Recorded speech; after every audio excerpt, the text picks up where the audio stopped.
liiska aan wareejinayo waxa kamid ah shaqaalihii rayidka ahaa ee madaxtooyada waxa kamid ah shaqaalaha kumeel gaarka ah ee madaxtooyada waxa kamid ah shaqaale la yiraahdo shaqaalaha isxilqaan oo iyaguna madaxtooyada ka tirsan intii muddadii dambe liiska deyn kooban oo madaxtooyada lagu leeyahay profile ay waaxaha oo dhami leeyihiin oo document badan ah isagoo kaasi electronic ayaan ku wareejinay iminkana aan hanti dhowrkana ku siin doono liiska hantida madaxtooyada waxa laala waxay hanti haysato waxay leeyihiin nambaro wayna tira kooban yihiin liiskeediina waa wareejinaynaa waxaan wareejinaynaa shaqaale raacay madaxweynihii hore Maxamed Cabdilaahi Farmaajo oo u shaqeyn doona si dadban madaxtooyada uga tirsanaan doona waxaan gudbinaynaa ciidan ilaalo ah liiskooda oo raacay madaxweynihii hore oo iyaguna madaxtooyada ka tirsanaan doona laakiin si dadban u shaqeynaya waxaan gudbinaynaa liiska gaadiidka madaxtooyada oo aanu gaar uga calaamadin doono ciidanka iyo madaxweynaha inta raacday oo ah gaadiid kooban aanu gaar uga calaamadinay waxaanu isagana wareejinaynaa waxqabadkii bishii January ilaa March oo electronic ah oo big document oo printerka aanu runtii oo hadda noo daabici waayay laakiin isagu ay ku wanaagsan electronic lagu wareejiyo structure-ka madaxtooyada inta waaxooda ka kooban tahay iyo qaab dhismeedkeeda isagana waa wareejinaynaa waa inihii aanu horena ula kala wareegnay haddana iyadoo hanti dhowrku joogo aan doonayn inaan la kala wareegno agaasimayaasha iyo shaqaalaha inta halkan ka joogta oo ah madaxdii iyagana dee waxaanu markii horena ku dardaaranay haddana aan kula dardaarmayaa in ay madaxda cusub iyo chief of staffka cusub iyo ku-xigeenadiisa si wanaagsan oo soo dhaweyn leh loola shaqeeyo hawsha loo fududeeyo maalmaha hore waa aad bay nin soo maray unbaa garanaya culayskeeda iyo runtii madaxtooyadu waa institution aad u ballaaran oo qofku aanu muddo kooban ku wada baran karin ama aanu ku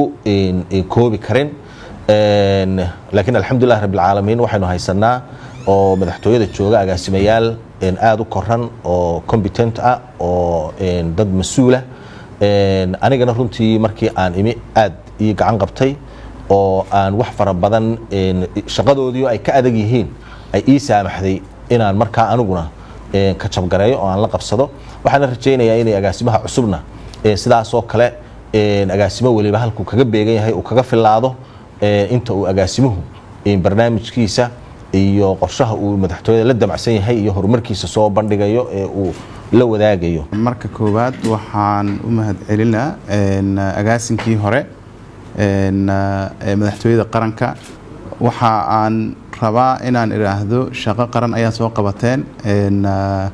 qarankana meel kale oo kasii muhiimsan ayaan rajaynaynaa insha Allah inaad uga shaqeyn doontaan oo shaqada qaranka halkeeda aad kasii wadi doontaan waxaan rabaa inaan ka mahadceliyo sidii wanaagsanayd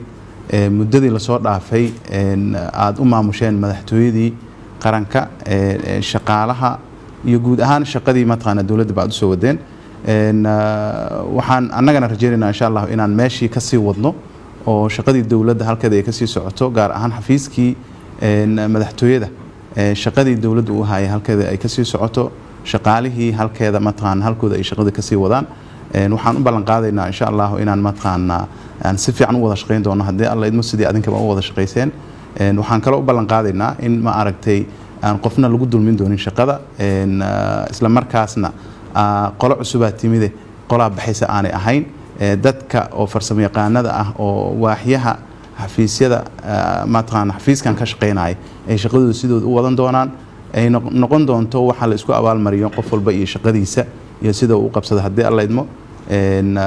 meeshaas iyo taladaas iyo dardaarankaas ayaan isku ognahay agaasime Maxamed Dheere si gaar ah ayuu ii orient gareeyay asbuucii la soo dhaafay si gaar ah mataqaana isu wareysanay oo ma aragtay talooyin badan iga siiyay xafiiska iyo dabcan waxyaabihii mataqaana u soo qabsoomay waxa hadda mataqaana u qorsheysnaa iyo culeysyadii jiray meelaha ka imaanayeen iyo sida loo xallin karo ayuu talooyin badan iga siiyay adinkana waa ku mahadsantihiin xafiiska hanti dhowrka qaranka oo goobjoog ka ah shaqadan mataqaanaa qaran ee maanta dhacdayna sidoo kale marka insha Allah waxaan rajaynaynaa dawlad horu socod leh oo halkii ay hadda joogtay mataqaanaa laga sii qaado wax lagu sii daro oo ma aragtay marka maalinta aan wareejinaynana meel halkan ka sii fiican sida hadda ay tahay ka sii fiican oo dabcan wixii hore loo soo qabto wanaagsan wax lagu sii daray ayaan rajaynaynaa insha Allah